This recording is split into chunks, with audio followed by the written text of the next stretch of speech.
Okay. Hello, my name is Caitlin Lemley, I'm Connor Kilpack. And I'm Nick Jardine. and we're going to be talking about Larry Lasso. Yeah, look at that cowboy hat. Now, we are all fans of people named Larry, and lest you disagree with us, we have some examples. Larrys have been great for society. Let's just talk about Larry King. Okay, maybe you like him, maybe you don't, but here's the thing.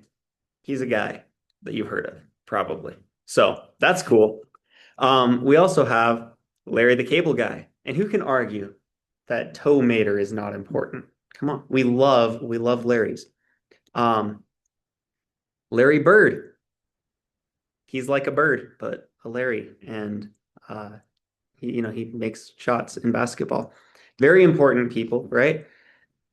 Larry the Cucumber. How can we forget? Larry the Cucumber. This guy has sung millions of songs that were just super, super funny. Or maybe not millions. He sang a lot. But the most important Larry that we want to talk about today is called Larry Asidon.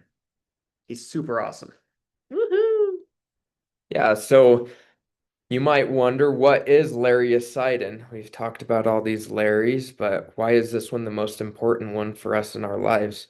Well, Larry-Sidon is a broad spectrum lasso-peptide antibiotic that is still being studied. And it's an antibiotic that targets the small ribosomal unit that is non-toxic to human cells. So this is super important because antibiotics haven't been discovered for quite some time, and they, as we know, bacteria have gained resistance against these antibiotics in the past, and so it's pretty immaculate to have a new antibiotic discovered. Just a little bit about how Lariacidin works. We'll get more into depth in this in a couple of minutes here. But Lariacidin inhibits bacterial growth by binding to the ribosome and interfering with protein synthesis. It binds with the ribosome in a compact form, with the characteristic knotted lariat fold stabilized by multiple intramolecular hydrogen bonds, as you can see on the diagram to the right. And it inhibits translation, elongation, and induces miscoating, which allows for the bacteria to not be able to continue to reproduce, and it actually kills the bacteria as well. But we'll have a little bit more on that in a couple of minutes. Before we get to that, um, Look at this graph. This is well, important. this is really important. We're going to talk a little bit about what we've discussed a few minutes ago, about antibiotics and their discovery. We know in the early 1900s, in 1928, penicillins were the first antibiotics that were discovered, and it made a big difference because there was lots of different diseases, bacterial diseases that made the lifespan of most people pretty short. But the discovery of penicillins allowed for a lot of people to be able to live longer because penicillins could kill off bacteria and help people to heal from the problems that they had. Here in this graph, we can see that between the 1930s and 1980s is when most of the antibiotics that we know and have today were discovered, with the last antibiotic up until now being discovered in 1987. So in the past 50 or 40 years, we haven't seen much breakthrough or growth in the antibiotic department, which has led to that antibiotic resistance that we were discussing earlier as well. The bacteria have encoded genes and adapted to be able to have resistance against these antibiotics, which is causing problems in today's world with the same sicknesses that people were falling to in earlier times, and that's why it's so cool that a new drug is being discovered. Um, so a little bit about how lariacidin differs from other antibiotics that we have seen have been discovered in the past. Lariacidin is a drug that can target gram-positive bacteria, and it does especially well with Staphylococcus aureus. And we know that MRSA is a big problem in today's world, and it's extremely hard to treat because that Staphylococcus aureus bacteria is very well at adapting and gaining resistance against drugs. One of the drugs that is commonly used against MRSA is vancomycin. Its mechanism has to do with cell wall synthesis and disrupting that. It doesn't target any form of the ribosomal unit of a bacteria, and it's unfortunately it's one of those drugs that has to be widely used, which leads to that bacterial or that antibiotic resistance from the bacteria.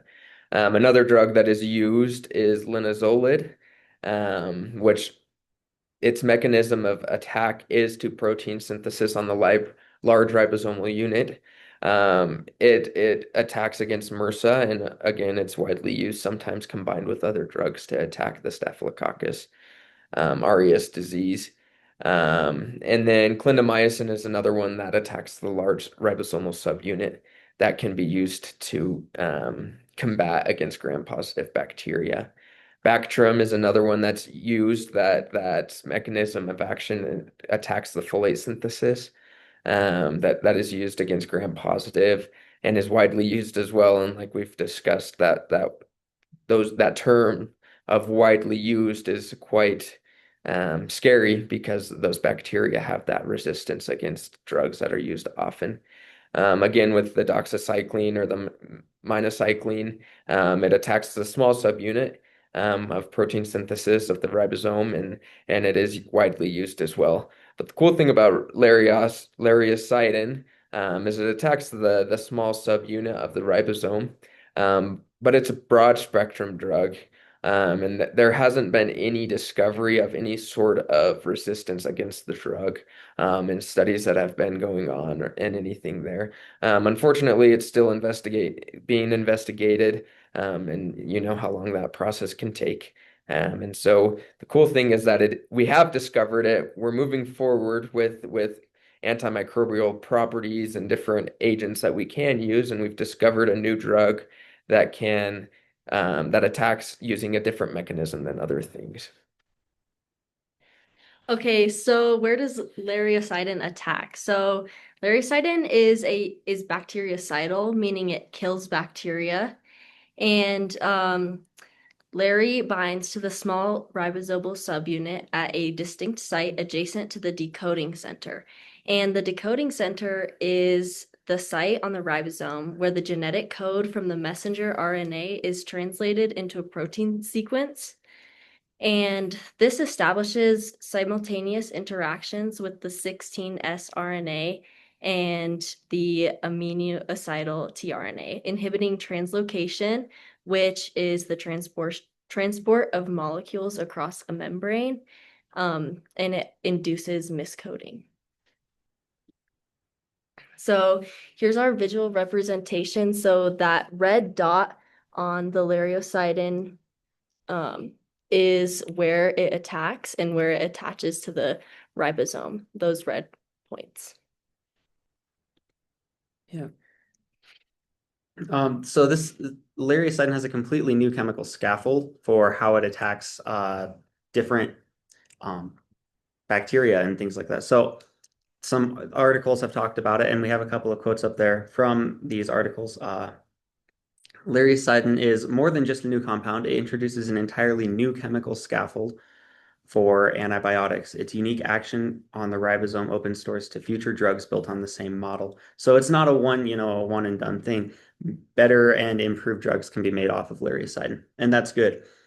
For the first time in decades, scientists have a fresh template to explore. And that's a big deal because we've been kind of going through the same ones for a long time, as we showed with the slide several back about that.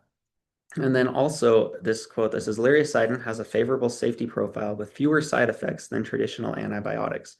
This is particularly important for long-term treatment and vulnerable populations, such as children and the elderly. Its specificity for pathogenic bacteria reduces the risk of disrupting the balance of the human microbiome. So that's a big deal, because if it's not attacking humans in really any way at all, it's a really good antibiotic to use because it doesn't hurt us. It doesn't hurt ourselves, right? So that's really cool and something that we want to um, put a big emphasis on, is that lariacidin is bactericidal, but it really doesn't do anything to humans so far as we've been able to discover so far. Um, Just a side note on that as well. A lot of different antibiotics that are can attack a wide variety of different bacterias have been found to be toxic against the human cell because they're attacking something so similar in each of the different organisms that humans have to or oftentimes have a similar structure in their cells as well that it attacks. So that's incredible that there's something that we've not we that they have people scientists have discovered that can be non-toxic to us and especially to children, right? And with that reduced risk it helps a lot and you can increase the what's the word, the dosage. You can use it a little bit better, easier, and you're not as worried as many about as many things, which is incredible for the stress of the doctor, for the patient, for everyone involved there.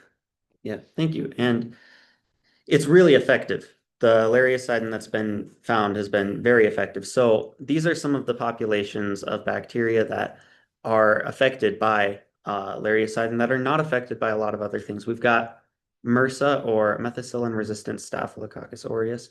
It's basically this superbug, and it's really dangerous. And having a new thing that can actually attack that and it's not toxic to humans, that's a big deal. That's something that is really helpful. Also, we have this second one up here, the Abamani.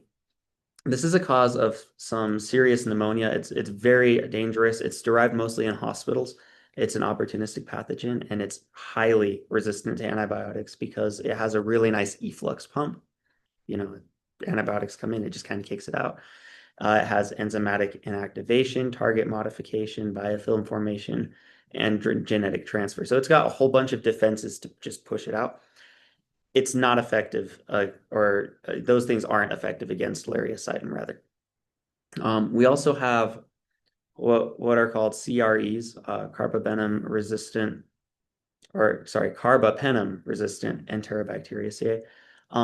So these cause things like UTIs, pneumonia, bloodstream infections, and they've grown to be very resistant to pretty much all antibiotics, including the carbapenems for which are used for the bacteria that are resistant to other drugs. So when one line of defense doesn't work, we usually switch to this line. And when this one doesn't work, it's hard to know what to do very well. So being able to deal with this problem now with lariacidin would be a huge leap forward in protecting millions of people.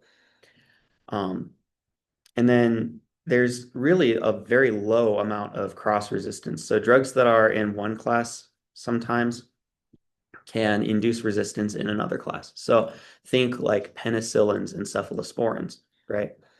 Those things are very similar. And so if something is resistant to penicillin, it can grow a similar resistance to cephalosporins.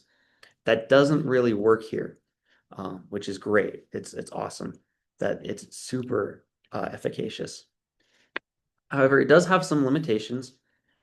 Basically, it's not ready for hospitals yet. It hasn't been tested enough. There's a few things that they want to figure out. And like Connor said a little earlier, it takes a little while pretty much to determine if they want to go forward with things that are novel.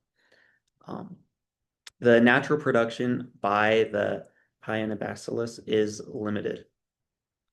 And they're still trying to figure out how to synthesize it effectively for like hospital usage. So, you can make things using other bacteria. We haven't figured this one out yet, and that's okay. It's on its way. So more testing is still needed, and there's a few clinical trials that are still required. But it looks very promising, and it's a very interesting thing. So what does this all mean? This looks like we'll have some long-term resistance, and we'll have a lot of improvements to this drug that targets and I don't know, or sorry, improvements to the drug that targets diseases that kill 4.5 million people each year, specifically the ones that are already causing drug resistance. Bacteria are becoming very resistant to other drugs, and this is a major leap forward in having a solution to that problem. There really is no resistance from any organism thus far that has been found due to the novel structure of the bacterial ribosome targeting the antibiotic. So that's that's a big deal. And uh, it's very not toxic for humans. And the last thing again is that it's called a Lasso peptide, which is like the most cowboy thing ever. And we're big fans of that, right, guys? Yeah, Go go Pokes! Pokes. So